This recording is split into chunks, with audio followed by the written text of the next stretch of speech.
Olá, tudo bem? Hoje vamos tratar do pós-Guerra Fria, né? Viemos até aqui tratando das etapas todas da Guerra Fria, de seus antecedentes, né? Terminamos falando do colapso do mundo socialista na Europa, o colapso da União Soviética durante a era Gorbachev, né? O triunfo dos Estados Unidos, né? Chegaram a dizer que era o fim da história, né? E aí vem um debate, né? Terminada a Guerra Fria, fim da União Soviética, fim do socialismo, né, ali no leste europeu, todo mundo transitando para economias de mercado, regimes liberais, democracias multipartidárias, né, a maioria das vezes de forma pacífica, negociada, né, através de reformas e algumas através de revoluções, né, que é o caso que eu citei da Romênia, do Ceausescu, né, e da Iugoslávia, do Slobodan Milosevic, que vai se desintegrar em guerra. Vai ter um episódio mais na frente aí para tratar só sobre isso, né? Exclusivamente sobre a desintegração da Iugoslávia dentro de um contexto europeu que nós vamos tratar daqui a pouco. Mas ainda falando do pós-Guerra Fria para os americanos e para agora os russos, né, que são os herdeiros do que foi a União Soviética, vamos falar um pouquinho de como isso se desenrola até os dias de hoje, tá? Para a gente não interromper essa trajetória ali. E vamos falar também de Europa, de China, de outros atores que vão começar a surgir, né? Você sabe que o Gorbachev, antes do fim da União Soviética, ele visitou a China em 89, reatando relações, e culmina com aquele famoso massacre da Praça da Paz Celestial, né? Que é um conjunto de manifestações que está tendo na China, pedindo reformas, combate a corrupção, menos burocracia, né? Mais participação política, de olho nos ventos das mudanças que estavam tendo lá no leste da Europa, né?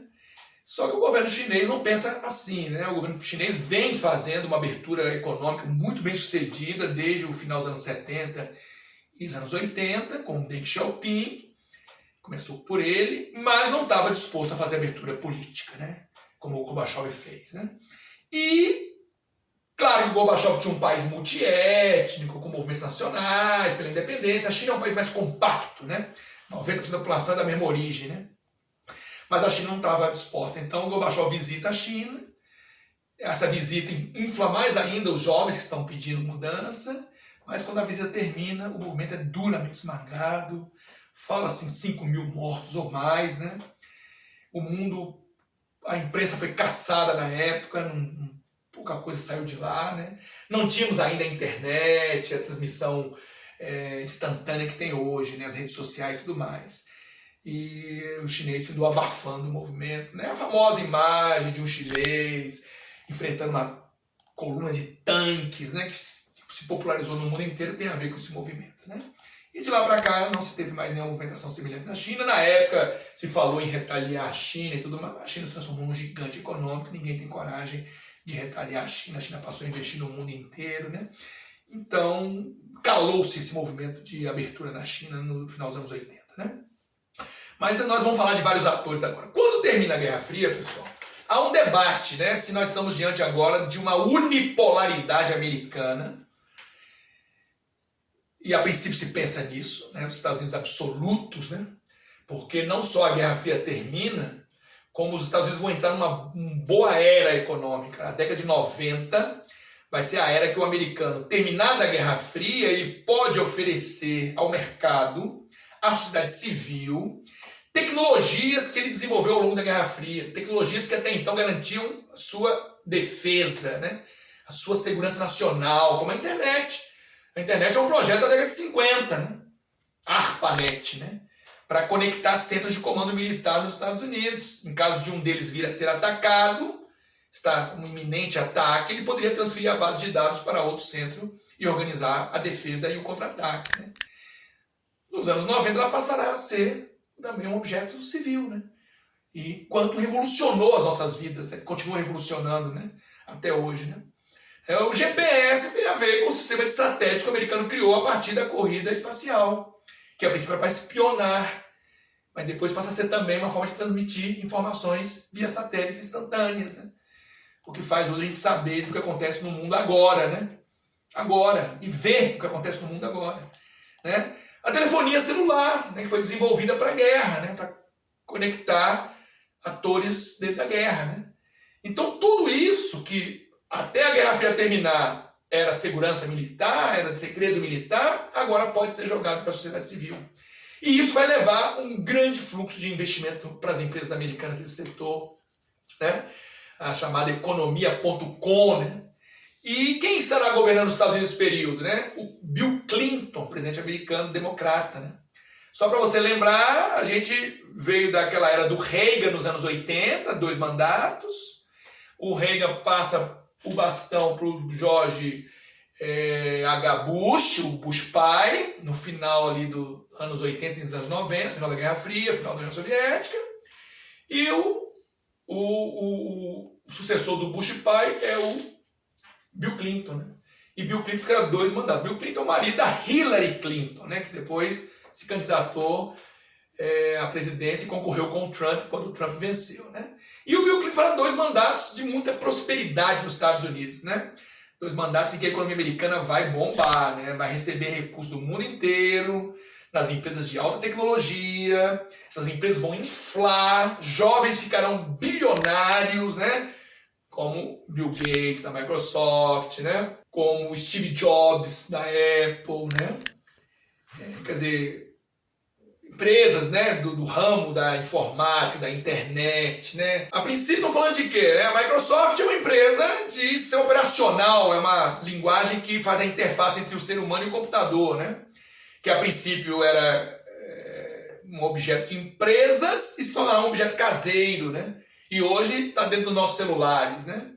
A Apple vai trabalhar com computador, com design, né, dos computadores, com uma linguagem alternativa à da Microsoft, mas vai se firmar mesmo pelo iPhone, pelo iPod, né, pelo iPad, né, vai revolucionar essa linguagem através desses instrumentos todos, né, da convergência digital, né, para aparelhos cada vez mais portáteis e de mais fácil manuseio, né, que nos acompanham no nosso dia a dia, né, e está tudo no nosso bolso hoje, né.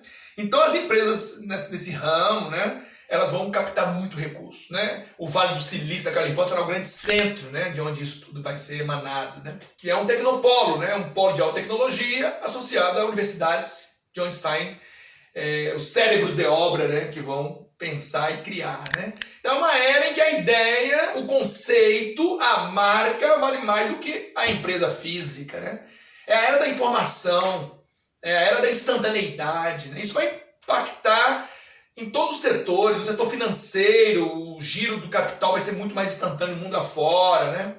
Os transportes vão se modernizar, principalmente com o advento dos containers, dos navios de grande capacidade de transporte, 500 mil toneladas, né? Que vão atravessar o mundo com produtos dentro de containers, o que facilita o embarque e desembarque, né?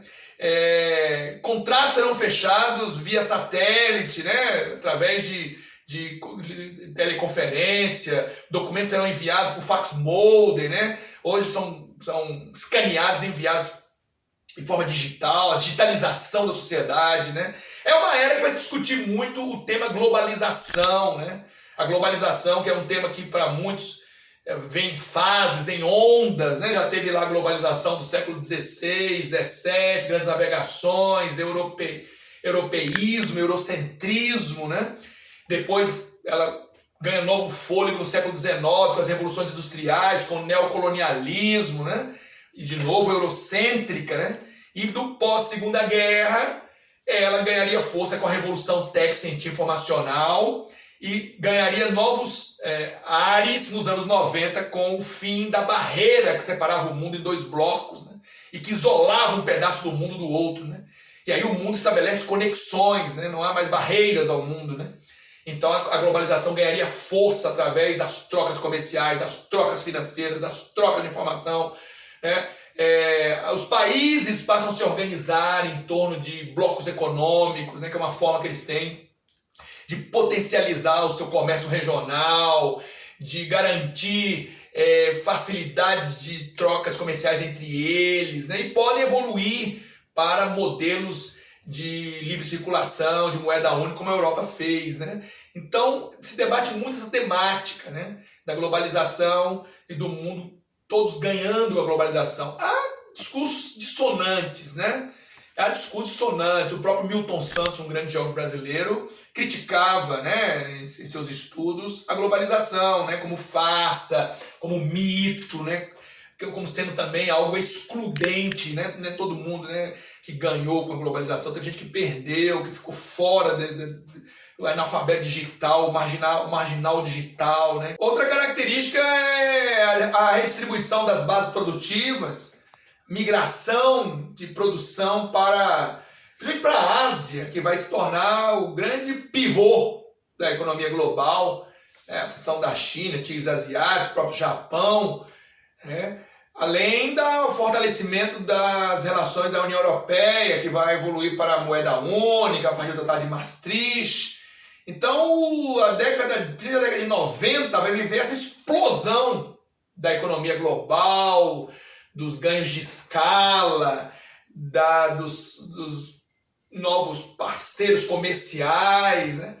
E nos Estados Unidos isso vai ter um reflexo nas bolsas de valores, na captação de investimentos.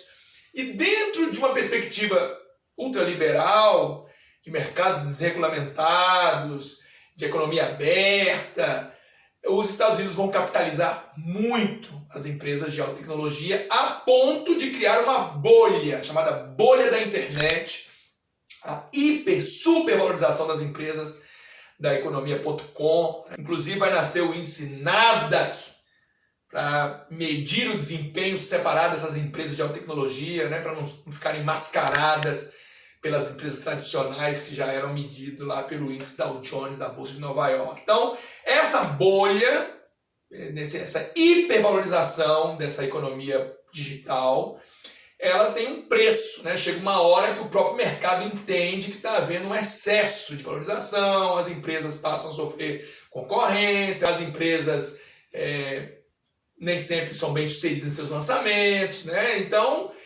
o mercado se movimenta e chega uma hora que o mercado se acomoda, né? A hora que o mercado entende que está na hora de pisar um pouco no freio, né? Porque está havendo um boom de valorização das empresas. E isso vai acontecer no final do segundo mandato do Bill Clinton, né? O Bill Clinton termina o mandato dele em 2000, né? Que é o ano em que o vice do Bill Clinton, que é o Al Gore, vai concorrer à presidência com o opositor, que é o George W. Bush, o Bushinho, né, para os mais íntimos, né? Lembrando que o Clinton viveu uma era de muita prosperidade, de muito sucesso. Ele patrocinou acordos de paz na Bósnia, na Guerra da Bósnia, lá na ex-Yugoslávia, né, o acordo de Dayton, assinado em Dayton High, nos Estados Unidos, né, que selou a paz dentro da Bósnia e a bipartição da Bósnia entre sérvios e muçulmanos, né? Ele esteve por trás dos acordos de Oslo, Oslo I e Oslo II, né? Dentro da Palestina, entre a Palestina e Israel, né? Quer dizer, o Bill Clinton tem um papel importante, né? O próprio acordo de Páscoa, né? O acordo lá de 98 da Irlanda, né? O acordo da Irlanda do Norte, né, que selava a paz entre católicos e protestantes, né? Quer dizer, ele foi um ator importante nesse aspecto, né? Quer dizer, além da prosperidade, ele foi um ator global muito, do ponto de vista político, muito interessante. Agora, ele viveu também um escândalo, um inferno pessoal, porque ele se envolveu num escândalo, se envolveu com uma estagiária da Casa Branca, né, Mônica Lewinsky, e o affair que eles tiveram vazou para a imprensa, né?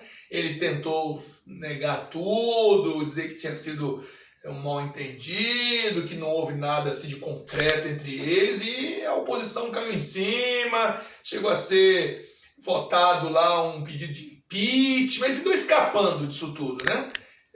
O sucesso dele na economia era muito grande e ele findou escapando, mas a imagem dele, o pessoal ficou muito afetado, da esposa, a Hillary Clinton, ficou numa situação muito desconfortável, mas ela saiu por cima, né? Ela virou depois senadora de Nova York, secretária de Estado americano no governo, no primeiro mandato do Obama, e candidata à presidência, concorrendo com Trump, onde ela perdeu tudo, indica, por causa da ação de hackers, né? Crackers, financiados pelos russos, né? Que criaram fake news e atrapalharam a campanha dela, né?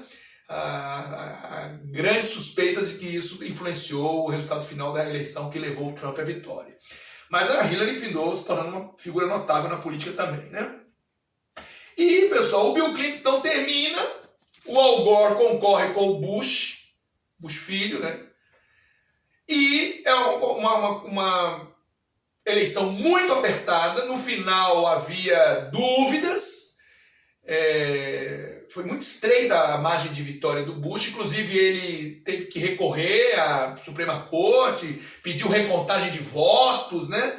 Nos estados ali da Flórida, né? Nos estados do sul onde ele tem mais influência. Ele foi governador do Texas, o irmão foi governador da Flórida. Então a família Bush tinha muita influência ali no sul dos Estados Unidos. E no final, a própria Suprema Corte, analisando tudo, declarou a vitória do Bush. O Al Gore, inclusive, vai se dedicar depois à causa ambiental, vai produzir documentários sobre a questão do aquecimento global, né? Uma verdade inconveniente, né? Ganhou até Oscar, né? E o Bush vence, né? O Bush filho vence, que é o segundo Bush na Casa Branca, né?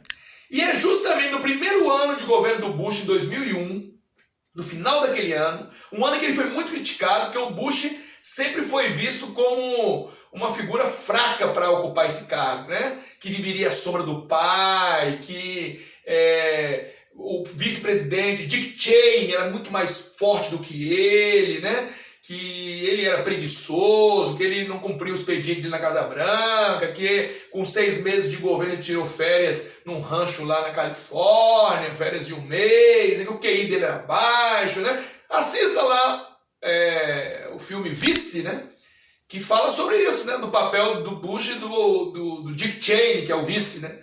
A força que o Dick Cheney tem e como o Bush é mostrado nesse filme como uma figura muito frágil, né? E aí acontece, ele passou um ano sendo muito criticado, ele tinha uma bomba no colo que era a economia que estava afundando, né? Empresas americanas começaram a falir, Enron de energia, Word.com, né? Na área da informática.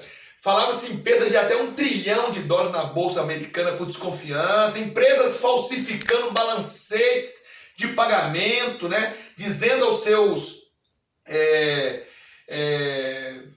clientes, né, os seus investidores, que ela estava tendo lucro, que estava tendo prejuízo, né, estava maquiando os balancetes, e as empresas responsáveis por fiscalizar, por auditar, também estavam comungando com a mentira, né? Então isso tudo gerou uma grande desconfiança dentro da economia americana, né, naquele momento. Nós estamos falando aí do início dos anos 2000, né, 2001, né? E é justamente, pessoal, em 11 de setembro de 2001, que a história americana vai dar um giro. Porque acontecerá o ataque às Torres Gêmeas, né? Lembra disso aí, o 11 de setembro, o ataque ao World Trade Center em Nova York. Um atentado que depois se entendeu foi obra da Al-Qaeda, né? Um grupo terrorista fundado pelo Bin Laden. Osama Bin Laden é aquele mesmo que tinha ido lutar no Afeganistão a favor dos mujahedins com apoio da CIA, mas que depois rompeu com tudo isso. Por quê? Porque você sabe que os Estados Unidos, governado pelo Bush pai, em 91, capitaneou uma guerra autorizada pela ONU, onde mais de 20 países se uniram para ir lutar contra a invasão do Iraque ao Kuwait. Saddam Hussein sai da guerra Irã-Iraque enfraquecido e resolve anexar o Kuwait e invade o Kuwait em 90. E aí foi dado ao Saddam Hussein um ultimato, ele não cumpre, e aí é autorizada uma ação de guerra e o Bush pai vai capitanear essa operação Tempestade no Deserto, que ataca o Iraque, obriga o Iraque a recuar e desocupar o Kuwait e isola o Iraque, né? E nessa época o Bush pai ele usou a Arábia Saudita para ter bases militares americanas para dali partir para ataque contra o Iraque. E o Bin Laden não admitiu isso, ele achou um grande desrespeito ao Islã, porque a Arábia Saudita é a terra de Meca e Medina, as 2 cidades mais sagradas do Islã. E ele dizia que não se podia usar a Terra Santa para fazer ataque de infiéis contra irmãos árabes, né? E aí ele rompe com a Arábia Saudita, ele rompe com os Estados Unidos, E aí dizem que ele fundou a Al-Qaeda, né, uma ideia de ter um novo califado, uma nova liderança árabe mundial, e começaria a solapar os pilares do mundo de hoje, dos americanos a princípio, né? E aí ele teria planejado os atentados às Torres Gêmeas. Em 93, a Al-Qaeda já tinha feito um primeiro atentado às Torres Gêmeas na garagem, que foi um pequeno atentado, vidas se perderam, mas foi uma coisa muito contida. Depois vieram ataques a embaixadas americanas na África. Inclusive o Clinton autorizou um ataque aéreo ao Afeganistão na tentativa de atacar bases do Talibã, que era quem governava, e da Al-Qaeda, né, que era o grupo que estava acolhido no Afeganistão pelo Talibã. O Talibã é o grupo que assumiu o governo no Afeganistão depois que os soviéticos foram embora, né? O americano financiava aqueles guerrilheiros, eles chegaram, né? O Talibã é um grupo... a primeira geração Talibã foi incentivada lá no Paquistão, o Talibã significa estudantes, né? Que foram mandados para lutar também no Afeganistão. Foi até que os talibãs tomaram o poder e implantaram um modelo ultra conservador, toda mulher usa de burca, nenhum homem pode tirar a barba, o bigode, todo mundo... ninguém pode ouvir música, mulheres não estudam, né? E o mundo nem falava sobre isso. Mas a partir dos ataques que os americanos começaram a sofrer da Al-Qaeda, né? E a Al-Qaeda estava sediada no Afeganistão e acolhida pelo governo talibã, aí começa uma propaganda anti-Talibã, anti-Al-Qaeda, né? Teve um navio americano que foi atacado, o SS Cole, né? No Iêmen. Então, assim, já vinham tratando de ataques a alvos americanos. E, por fim, o atentado das Torres Gêmeas, o maior atentado terrorista da história, no coração econômico do mundo, em Wall Street, né? Isso foi uma coisa que os americanos não estavam esperando. Mais de 3 mil mortos, né? Ataques simultâneos, 2 aviões, um em cada torre, um que se dirigiu e bateu nos muros do Pentágono em Washington, e um terceiro que a tripulação tomou o voo da mão dos sequestradores, que o voo caiu e todos morreram, mas que diziam que estavam indo em direção ou ao Capitólio, o Congresso americano, ou à Casa Branca, ninguém sabe ao certo, né? Então isso tudo mexeu muito com os Estados Unidos, né? E o Bush sai daquela inércia que ele estava, né? O Bush estava nas cordas, né? E ele sai para uma liderança global, para uma guerra ao terror, e a doutrina Bush, né? Que é a doutrina que fala em guerra ao terror, guerra ao terrorismo que está... A partir dali, uma rede internacional de terrorismo precisa ser combatida pelos Estados Unidos e parceiros, né? É possível fazer ataques preventivos, né? Para questão de segurança nacional. Então ele abre essa janela de ataques preventivos, né? E nos Estados Unidos, as leis vão ser alteradas pelo Congresso, né? Reduzindo determinadas liberdades individuais, né? Na tentativa de combater qualquer ameaça à segurança nacional, né? E aí o Bush vai autorizar extraoficialmente até a tortura, né, feita em centros fora dos Estados Unidos para tentar obter a verdade e tudo em nome da segurança nacional. Se você assistir a série 24 Horas, que é uma série já antiga, mas que você ainda conta, você vai ver ali inspirado nessa era do Bush, né? Onde você tem ali uma unidade contra-terrorista e tem um agente, o Jack Bauer, né, que finda violando regras da própria sociedade que ele vive, sempre em nome da segurança nacional, né? Ele está sempre no limite. Tem hora que ele é herói, tem hora que ele é bandido, ele é caçado pela própria unidade onde trabalha, né? Porque ele vive violando, inclusive torturando, né? Sempre matando, né? Sempre em nome da segurança nacional. Então, vem de muito essa era Bush, né? Que é uma era de onde ele vai em nome do combate ao terror, né? Ele cria lá o eixo do mal, né, que é Coreia do Norte, Irã, Iraque, Síria, né, países que são alvo, né, de qualquer combate ao terror, aqueles países podem estar dentro do alvo americano. E aí você vai ter ele invadindo o Afeganistão já em 2001 como uma resposta imediata, né? O mundo findou acomodando essa invasão do Afeganistão como um direito de resposta, embora não foi o Afeganistão que atacou os Estados Unidos, né?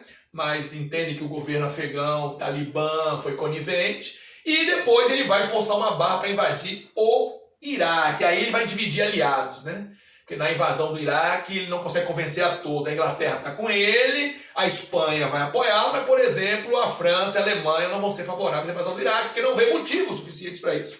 E o Bush alegará que Saddam Hussein fabrica armas de destruição em massa, que Saddam Hussein patrocina o terrorismo internacional, tem armas químicas, né? Na verdade, nunca se encontrou nenhuma evidência disso, né? E com esse argumento, ele não consegue convencer o Conselho de Segurança da ONU, então o que ele faz? Ele vai, por conta e risco dos seus aliados, formar uma coalizão e invadir o Iraque em 2003, né? Derrubando Saddam Hussein, que se refugia no interior, depois é encontrado, preso, julgado, condenado à morte, enforcado, né? E é a fim da era do Saddam Hussein lá, né? E o Iraque vai entrar em convulsão, né? Em guerra civil. O Saddam Hussein era um sunita que governava uma maioria de xiitas, né? Então, quando ele cai, os xiitas querem sua fatia de poder. Só que, ao mesmo tempo, eles têm que lidar com os sunitas que não querem perder poder. E ainda os curdos, que também querem ter seu lugar ao sol, né? Então, o Iraque vai mergulhar em guerra civil e de uma dissidência da Al-Qaeda veio o Estado Islâmico, né? O Bush elegeu combater a Al-Qaeda, né? E vai em busca disso, né? Bin Laden será encontrado já no governo Obama, né? E será eliminado, né?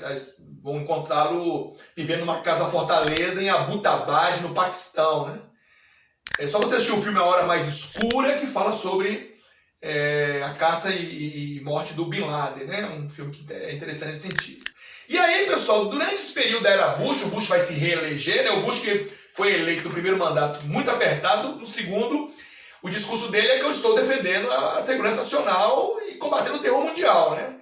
E aí não vai ter candidato à altura para vencer esse discurso. E outra coisa, durante o primeiro mandato, o Bush não só combateu o terror, como ele também, internamente, a economia americana soltou as rédeas, né? O Banco Central Americano, Fed, né? O Federal Reserve, ele vai criar um ambiente muito propício ao consumo e ao investimento, baixando os juros e liberando créditos, né? Então a economia americana dá uma inflada, a economia mundial, né? vai viver essa era, né? E isso vai de 2001 até 2008. E nos Estados Unidos, aquela bolha da internet que estava implodindo no colo do Bush vai ser adiada, né? Com esse novo fôlego. E vai virar bolha imobiliária, porque é um dos setores que vai se investir muito e depois vai se ter muita dívida, muita inadimplência no setor imobiliário. É uma onda, uma festa, né? A gente vai comprar casa que não precisa, casa que não podia ter em condições normais, mais de uma casa, né? Os bancos vão soltar a mão no crédito, as pessoas vão se endividar, né? Os investidores estão acreditando naquilo tudo, fazendo aplicações de alto risco, derivativos, né? Bolhas e pirâmides financeiras, né?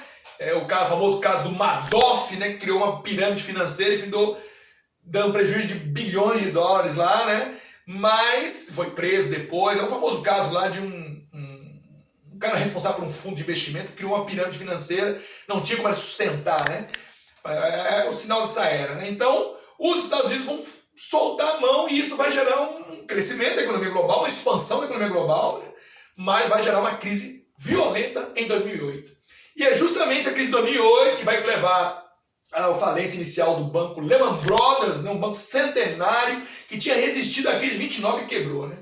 E o Bush, já no final do seu segundo mandato, não há muito o que fazer, pede um pacote de ajuda ao Congresso. Alguns dizem que ele deixou o Lehman Brothers quebrar para pedir dinheiro ao Congresso, consegue um pacote no final do mandato, e é justamente nesse caos econômico que vai se espalhar pelo mundo inteiro que o Obama é eleito, né? O Obama é eleito com a promessa de nós podemos recuperar a economia americana, né? Nós podemos vencer a crise. O Obama é histórico, é um negro eleito num país racista, né? Um país que negou os direitos civis aos negros até a década de 60, quase início dos anos 70, né? De muita violência contra os negros até hoje, né? E o Obama é eleito. Tudo bem que o Obama foi muito bem sucedido na sua campanha, na internet, entre os jovens, entre as minorias, né? Entre os negros, não fez campanha dirigida para os negros, porque senão provavelmente não venceria, né? Ele fez campanha geral, governar para todos, foi um campeão em arrecadação, né? E com a plataforma multitemática, né? E aí ele é eleito prometendo também deixar as guerras, né?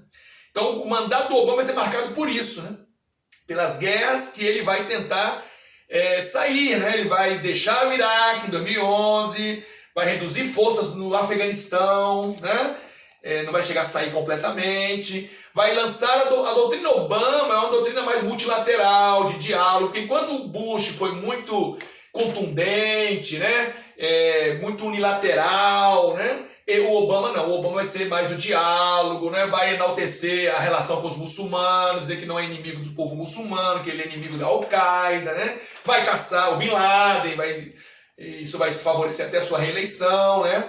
E vai recuperar a economia com muito dinheiro público, né? O neo-keynesianismo, né? Quer dizer, ele vai pegar dinheiro público e resgatar empresas, imobiliários nos Estados Unidos, né? Muita gente. Aí muito movimento anti-globalização vai se fortalecer, na medida que isso vai gerar o quê? Desemprego, perda de renda, né? A Europa, por exemplo, vai ser profundamente atacada por essa crise. Essa crise vai pegar a Europa em cheio, né? E a Europa naquele modelo de integração, de moeda única, de uma interdependência dos países muito maior, né? E aí a crise vai chegar na Europa, os estados europeus estarão já com bastante gastos, né? Porque na medida que vão aderir na União Europeia, muito estado gasta muito para se tornar mais competitivo, mais moderno, mais inovador, né? Para fazer jus a estar na zona do euro, né? Porque estar na zona do euro é ter uma moeda forte, mas ao mesmo tempo, para ter moeda forte, tem que ser competitivo, né? Então a Europa está nesse movimento e muitos estados estão com suas dívidas públicas, né? E o seu nível de endividamento muito alto. E aí, quando a crise chega, bancos cortam crédito, diminuem empréstimos e muitos estados não têm como renovar seus empréstimos e pagar suas dívidas. Então, alguns países dentro da Europa, né, notadamente os PIGs, né, Portugal, Irlanda, Itália, Grécia e Espanha, como essa sigla, esse acrônimo, né, maldoso, né, PIGs, porcos, né, como alguém que está enxovalhando ali a zona do euro, né, vão pedir socorro, né, o pior caso é o grego, né, que pede socorro. E isso vai fazer estados terem que buscar empréstimos, aí a Alemanha, a França, Banco Central Europeu, todo mundo, o FMI vai entrar em cena para salvar esse país, salvar a zona do euro, né? Só que em troca os países vão pedir empréstimos e os órgãos vão pedir que eles reduzam gastos, façam reformas, inclusive da Previdência, né? E façam ajuste, aí vem demissão, queda de salário, perda de benefícios, aí a sociedade vai às ruas protestar, né? E aí começa a questionar a União Europeia, começa a questionar a zona do euro, começa a questionar a globalização, né? Começa a questionar a imigração, aí a xenofobia aflora, né? E paralelo a tudo isso, pessoal, claro que a extrema-direita ganha terreno com isso, né? Claro que novos partidos políticos, novos políticos emergem nesse assunto, né? Prometendo coisas que as pessoas querem ouvir, né? No Reino Unido se discute a questão da saída, né? O Brexit, que vai ser votado e aprovado por uma margem pequena, mas vai ser votado a saída do Reino Unido da União Europeia, que balança as estruturas da União Europeia, né? E a União Europeia é uma criação nos moldes da moeda única do pós-Guerra Fria também. A forma que a Europa teve de se reposicionar no mundo pós-Guerra Fria. Um mundo que não depende mais de OTAN, o Pacto de Varsóvia, das forças militares, né? Como era a Guerra Fria. Inclusive o Pacto de Varsóvia ele é desfeito após o final da Guerra Fria, né? Só sobra a OTAN. E a OTAN vai ser usada, por exemplo, o Clinton vai usar as forças da OTAN na guerra da Iugoslávia, né? Sobre o protesto da Rússia, né? Depois o Obama vai usar a OTAN na guerra da Líbia, que destituiu lá o Gaddafi na Líbia, né? O Obama ele vai ganhar um prêmio Nobel da Paz, né? Porque fala em fim de guerra e tudo mais, pela promessa que faz, né? Mas o Obama foi uma figura que também agiu no cenário da guerra, usou muito drone militar, né? Muito ataque com drone, com efeitos colaterais, inclusive com mortes civis, né? Ele vai estar por trás da arquitetura que vai levar a guerra lá na Líbia, a OTAN vai até a Líbia, né? E ajuda a derrubar o Gaddafi, né? Ele vai apoiar rebeldes na Síria contra o governo do Bashar Assad durante a Primavera Árabe. Primavera Árabe, aquela revolta árabe, né? De a juventude árabe vai às ruas pedir fim de ditaduras, reformas econômicas, que muitos dizem que é o efeito da crise de 2008, né? Que chegou por lá, diminuiu o emprego, diminuiu renda e botou as pessoas a questionarem seus governantes, ditadores de décadas, né? E varreu o norte da África e o Oriente Médio. E derrubou regimes, alguns foram renovados, alguns mergulharam em guerras civis Líbia, Iêmen e Síria, por exemplo. Né? A guerra da Síria está completando uma década. Né? Então, pessoal, essa era do Obama, né? Ela vai coincidir com essa era de crise, onde os Estados Unidos se recuperam, mas o mundo passa a questionar muito toda a situação da globalização, da distribuição de riquezas. Né? A China tem uma ascendência muito forte no pós-Guerra Fria, se tornando a segunda maior economia do mundo, uma base industrial mundial. Né? Só que a China também vem fazendo o seu movimento para se tornar cada vez mais potente do ponto de vista militar, da sua influência regional na Ásia e no mundo, os investimentos no mundo afora, né? Conectando o velho mundo, a Europa, a Ásia, a África, através da nova rota da seda, né? Que são vias de transporte, de comunicação, oleodutos, gasodutos que vão integrar mais de 50 países. Né? Isso mostra a ascensão da China, o domínio do 5G. Né? E é nesse mundo que questiona a globalização, a integração dos mercados, a exclusão de muitos, né? Que a inovação, os blocos econômicos, a transferência de fábricas para outros lugares do mundo também gerou exclusão, inclusive nas sociedades ricas. Né? E é nesse cenário que você vai ter a eleição de alguns governantes mais conservadores, né? Que pregam contra a imigração, que no caso do Trump foi eleito, né? Pregando contra a China, né? E dizendo que vai fazer uma guerra comercial como ele fez, vai fechar a fronteira dos Estados Unidos, vai fazer um muro entre o México, vai trazer as fábricas de volta, né? E com propostas que agradam determinados segmentos da sociedade americana, que resolve eleger o Trump, né? Como uma figura que lembrou daqueles que ficaram órfãos da globalização dos anos 90 e 2000. Né? E aí o Trump é eleito. Okay? A gente vai poder continuar tratando esse tema no nosso próximo encontro. E vamos falar um pouquinho também de como a Rússia se comportou, a Europa, a China nesse período. A gente termina esse nosso encontro por aqui. Próxima aula a gente continua falando sobre o pós-Guerra Fria. Um grande abraço.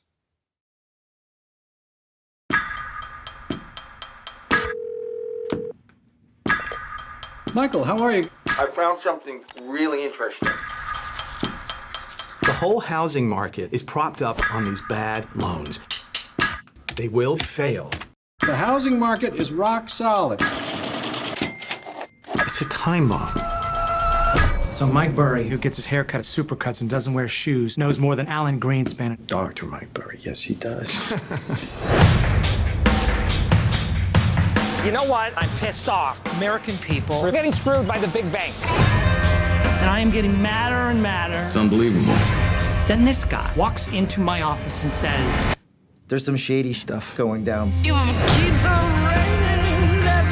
All the banks were having a big old party. A few outsiders saw what no one else could. The whole world economy might collapse. I'm sure the world's banks have more incentives than greed. you're wrong. No one's paying attention. The banks got greedy, and we can profit off of their stupidity. You want to bet against the banks? I think we're either high or having a stroke. Kind of brilliant. Fraud has never, ever worked. Eventually, things go south. When the hell did we forget all that?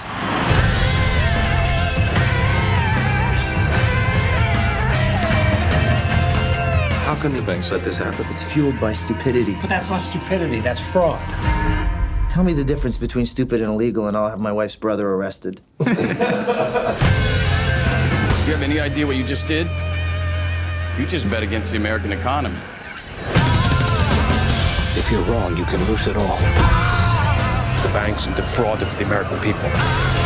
Now we can kick them in the teeth. Okay, here we go. You target strippers with bad loans. And they're all cash rich. I'm not going to be able to refinance. On all my loans? What do you mean, all your loans? I have 5 houses and a condo.